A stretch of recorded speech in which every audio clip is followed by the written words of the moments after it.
स्वागत है जी आप सभी स्टूडेंट्स का। एक बार फिर हाजिर हैं लैंडमार्क इमिग्रेशन के एक बेहद ख़ास प्रोग्राम में। कनाडा से पिछले कुछ दिनों में रिफ्यूज़ल्स काफ़ी ज़्यादा आ रहे हैं। हालांकि लैंडमार्क इमिग्रेशन का सक्सेस रेट काफ़ी ज़्यादा अच्छा चल रहा है और लैंडमार्क इमिग्रेशन ने पिछले कुछ दिनों में बड़ी संख्या में ऐसे स्टूडेंट्स के वीज़ा हासिल किए हैं जो रीअप्लाई केसेस थे, जो मल्टीपल रिफ्यूज़ल थे, 1 रिफ्यूज़ल, 2 रिफ्यूज़ल, 3 रिफ्यूज़ल, 4 रिफ्यूज़ल, ऐसे स्टूडेंट्स के केसेस रीअप्लाई करने के बाद अच्छा सक्सेस रेट लैंडमार्क इमिग्रेशन को मिला है। लेकिन इसके बावजूद भी कनाडा से जो रिफ्यूज़ल रेट है वो पहले से थोड़ा सा ज़्यादा नज़र आ रहा है। उसका रीज़न क्या है? क्या उसका रीज़न ये है कि कनाडा ने अपना बैकलॉग तेज़ी से क्लियर करना शुरू किया है, क्योंकि कनाडा में बहुत बड़ी संख्या में फाइल्स लॉन्च हैं, इसलिए वो रिफ्यूज़ल रेट हमको हाई लग रहा है। क्या ऐसा है? एक ये बड़ा सवाल है। और दूसरा सवाल है कि आने वाले वक्त में जो स्टूडेंट्स ऑलरेडी रिफ्यूज़्ड हैं वो क्या करें, जिनको मल्टीपल रिफ्यूज़ल आ गए हैं, जिनका इस बार भी रिफ्यूज़ल आ गया है, उनके लिए क्या ऑप्शन है? ये 2 बड़े सवाल इस शो में हम आगे बढ़ाएंगे। हमारे साथ अनीता भंडराल जी हैं जो कि लैंडमार्क इमिग्रेशन के एक्सपर्ट हैं, हमारे साथ मौजूद हैं। आपका स्वागत है ma'am. Thank you so much. Anita ji, जो रिफ्यूज़ल है काफ़ी ज़्यादा हैं, लेकिन उससे पहले मैं ये जानना चाहूँगा, लैंडमार्क इमिग्रेशन को बड़े अच्छे रिजल्ट मिले हैं रीअप्लाई केसेस में, उसका रीज़न क्या रहा और इतना बड़ा सक्सेस रेट लैंडमार्क हासिल कर रहा है? और दूसरी तरफ रिफ्यूज़ल कनाडा से इस तरीके की खबरें हैं कि रिफ्यूज़ल रेट ज़्यादा है, फ़र्क क्या है लैंडमार्क का और जनरल जो टेंडेंसी है उसका?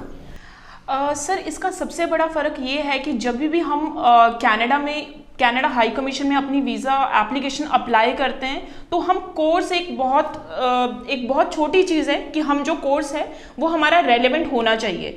मोस्ट ऑफ द केसेस में ये गलती हो जाती है कि हमारा कोर्स रेलेवेंट नहीं है। कोर्स क्यों नहीं रेलेवेंट है? मैं एक एग्जांपल दूंगी। If the student is from mechanical background और स्टूडेंट को अब मैकेनिकल के रिलेटेड कुछ करना नहीं है, स्टूडेंट चाहता है कि मैं कुछ कोर्स कर लूँ like human resource management which is totally different, तो वहाँ पे एक प्रॉब्लम आ जाता है। Because as per the embassy उनकी ऑब्जर्वेशन ये है कि आपने 4 साल अपने मैकेनिकल डिग्री में लगाए हैं, अब आप बिल्कुल अपनी फील्ड चेंज कर रहे हो, तो कोर्स रेलेवेंसी एक सबसे बड़ा रीज़न है अगर आपका कोर्स नहीं रेलेवेंट हो। दूसरा, जैसे कि आप सबको पता है कि जब कोविड के टाइम पे मोस्ट ऑफ द सारी कंट्रीज क्लोज हो चुकी थी, यानी कि वो वीज़ा एप्लीकेशंस नहीं ले रहे थे, then Canada was the country जो कि एप्लीकेशन एक्सेप्ट कर रही थी। उस टाइम पे कनाडा हाई कमीशन के पास एक बहुत बड़ा बल्क इकट्ठा हो गया था एप्लीकेशंस का। उन लोगों को कहीं ना कहीं अपना बैकलॉग खत्म करना था। अब क्योंकि बहुत ज़्यादा एप्लीकेशन आई, जो स्टूडेंट यूके देख रहे थे, जो स्टूडेंट ऑस्ट्रेलिया देख रहे थे, सबकी एप्लीकेशंस बल्क में कनाडा जा रही थी। ऐसी सिचुएशंस में उन लोगों को ये फेस करना पड़ा है कि कुछ डॉक्यूमेंट्स, कुछ एप्लीकेशंस फ्रॉड डॉक्यूमेंट्स आ रहे हैं, वर्क एक्सपीरियंस आ रहे हैं। तो high commission has started giving refusals to दो स्टूडेंट एज वेल।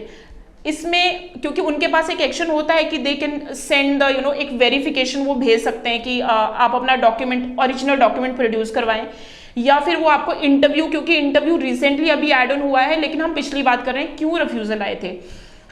अब इसमें सबसे बड़ा रीज़न यही था कि आपके जो डॉक्यूमेंट्स हैं वो जेन्युइन नहीं हैं। जब उनको नहीं लगा कि आपके डॉक्यूमेंट्स नहीं है सही, तो अगेन रिफ्यूज़ल। कोर्स रेलेवेंट नहीं है तो अगेन रिफ्यूज़ल।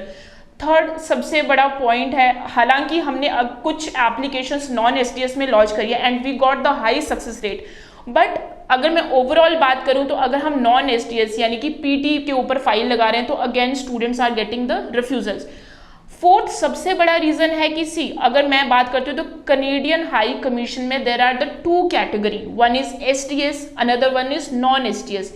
एसडीएस का मतलब है कि अगर स्टूडेंट के 6 ईच हैं, उसने 1 ईयर की ट्यूशन फीस पे करी है, उसने जीआईसी पे किया है, देन ये जो कैटेगरी है ये एसडीएस में आएगी। लेकिन इससे उल्टा, यानी कि स्टूडेंट के 1 में 5.5 है, 2 में 5.5 है और स्टूडेंट ने हाफ ईयर की ट्यूशन फीस पे करी है, जीआईसी पे करा है, तो ये नॉन एसडीएस में कंसीडर होता है। सो अब बेसिकली है कि हाई कमीशन खुद चाहती है कि हमारे पास एसडीएस प्रोफाइल आए। बहुत बड़ी संख्या में नॉन एसडीएस की एप्लीकेशन आ रही थी, इसका एक बहुत बड़ा रीजन है रिफ्यूजल्स आने का। हमारे भी रिफ्यूजल्स आए हैं कुछ दिनों, मतलब पहले हमारे भी रिफ्यूजल्स आए थे, बट एक्स्ट्रा वी डिड, एक तो हमने जब भी एप्लीकेशन उठाई थी, क्योंकि हमारा जो कोर प्रोडक्ट है that is Canada only, we are doing Canada from so many years.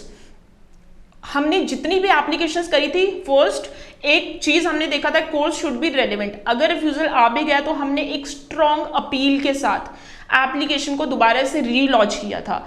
सो जब आप अपील का मतलब है कि आप प्रॉपर अपना, आपकी एसओपी में प्रॉपर जस्टिफिकेशन हो, आप स्पेशली इस कोर्स करने के लिए क्यों जा रहे हैं। मैं आपको एक एग्जांपल देना चाहूंगी। अगर एक स्टूडेंट है, कॉमर्स बैकग्राउंड का स्टूडेंट है and student is going for international business, so उसका एक प्रॉपर रीजन होना चाहिए कि आप इंटरनेशनल बिजनेस करने के लिए कनाडा ही क्यों जा रहे हैं, व्हाई नॉट इंडिया। इस चीज का एक प्रॉपर जस्टिफिकेशन के साथ अगर आपकी अपील लगती है तो वीजाज आते हैं, and we got the visas as well. So ये एक नेवर एंडिंग टॉपिक है जिसमें मतलब मेरे बहुत सारे इनपुट्स हैं, बट दिस इज मैं आपका ज़्यादा ना समय लेते हुए, दिस इज माई ऑब्जर्वेशन कि इस वजह से हमारे रिफ्यूजल्स आए हैं और क्या फ़र्क है मार्केट में और हमारे वीज़ा सक्सेस रेट के अच्छा होने की। बिल्कुल ठीक है। तो कई रीजंस हमको बताए अनीता जी ने कि लैंडमार्क इमिग्रेशन का सक्सेस रेट क्यों ज़्यादा है, वो रीज़न भी इन्होंने स्पेसिफिक किया। हालांकि जसमीत भाटिया जी भी लगातार इस बात को स्टूडेंट्स को गाइड करते हैं कि आप कोशिश करिए कि आपका कोर्स रेलेवेंट हो, आपका प्रोफाइल बिल्कुल जेन्युइन हो, आपके डॉक्यूमेंट्स 100% करेक्ट हों, तो बहुत बड़े चांसेस हो जाते हैं रिजल्ट्स पॉजिटिव आने के। और अगर कोर्स इररेलेवेंट है तब भी रिफ्यूज़ल आता है। और कई बार कनाडा में हमने ख़ास तौर पे देखा है, भले ही इस पे ज़्यादा लोग बिलीव नहीं करते, कई बार कनाडा में लक मैटर करता है, कई बार बिना किसी रीज़न के भी रिफ्यूज़ल आता है। वो मेरा ये मानना है कि जो वीज़ा ऑफिसर है उसके मूड पे शायद डिपेंड करता है, या उनकी ऑब्जर्वेशन पे डिपेंड करता है, वो आपके आइल्स को, आपके सब्जेक्ट्स को, आपके एसओपी में मेंशन किए गए रीजंस को क्या अंडरस्टैंड कर पाते हैं या नहीं। तो मल्टीपल रीजंस हैं, लेकिन रिफ्यूज़ल के बाद बहुत अच्छे रिजल्ट्स आ रहे हैं लैंडमार्क इमिग्रेशन के भी, मल्टीपल रिफ्यूज़ल के बाद भी। अनीता जी, मल्टीपल रिफ्यूज़ल के बाद जो लैंडमार्क इतना अच्छा सक्सेस रेट ले रहा है उसका रीज़न क्या है? मल्टीपल रिफ्यूज़ल वाले स्टूडेंट की किन बातों को आप ज़्यादा स्ट्रांगली जस्टिफाई करते हैं हाई कमीशन के सामने? सर जैसे कि अभी मैंने आपको बताया है कि इसका एक मल्टीपल रिफ्यूज़ल आया, हम दोबारा से सेम फाइल को रीलॉन्च कर रहे हैं। तो अगर हम उसको रीलॉन्च कर रहे हैं, फर्स्टली हमें ये चीज़ देखना है कि पिछली फाइल पे जो हमने कोर्स दिया था क्या वो रेलेवेंट था, यानी कि रेलेवेंट, एंड वो कोर्स ऐसा था कि अगर वापस स्टूडेंट इंडिया भी आता है तो उसके, क्योंकि वीज़ा ऑफिसर को ये देखना है कि वापस आप इंडिया आ रहे हैं, right, he want to see that. तो इंडिया में उसके क्या जॉब एस्पेक्ट्स हैं। दूसरा ये है कि हम उसको स्ट्रॉन्ग एसओपी के साथ, जिसको हम अपील भी कहते हैं, स्ट्रॉन्ग अपील के साथ हम उसको लॉन्च कर रहे हैं। अगर मेरी जस्टिफिकेशन नहीं पहुंची, दैट मीन्स अगर मेरी एसओपी में नहीं दम है, अब उस एसओपी को आपने किस तरह से मॉडिफाई किया, उसको अपील में आपने किस तरह से चेंज किया। आप अपने रिफ्यूज़ल रेट पे, रिफ्यूज़ल लेटर पे देख सकते हो, बहुत सारे रिफ्यूज़ल लेटर में एक कॉमन रीज़न आता है कि आपके वापस आने का एज सच कोई रीज़न नहीं है। तो अगर आपका ये एक बहुत कॉमन रीज़न है, जो कि most of the I can say 90% students को यही रीज़न आ रहा है। सो अगर ऐसा कुछ है तो that means your intentions are not clear, और जहां पे आपकी इंटेंशंस क्लियर नहीं है तो वहां पे आपके पास एक टॉपिक मिल जाता है कि आपने अपनी इंटेंशन कैसे क्लियर करवानी है। आप इंटरनेशनल बिजनेस के लिए जा रहे हैं तो इसका ये है कि ओके, तो दैट मीन्स आप पढ़ने के लिए ही जा रहे हैं, पहली चीज़। दूसरी चीज़, ये कोर्स कंप्लीट करने के बाद आपके क्या फ्यूचर एस्पेक्ट्स हैं, इन चीज़ों को अगर हम अपनी एसओपी में एक थोड़ा सा अच्छे क्रक्स के साथ करें तो डेफिनेटली वीज़ा आता है। हमने भी यही ट्राई किया है and we got the visa. चलिए, thank you so much Anita ji. मुझे लगता है बहुत बेशकीमती इन्फॉर्मेशन हमारे साथ इस शो में अनीता जी ने शेयर की है। स्टूडेंट 90413 90412 पे बात कर सकते हैं, पर्सनली मिल सकते हैं, अपना प्रोफाइल शेयर कर सकते हैं, ईमेल info@landmarkimmigration.com पे भेज सकते हैं, और आप इस नंबर से जसमीत जी से मिलने के लिए अपॉइंटमेंट भी अपनी बना सकते हैं। Thank you so much Anita. Thank you so much.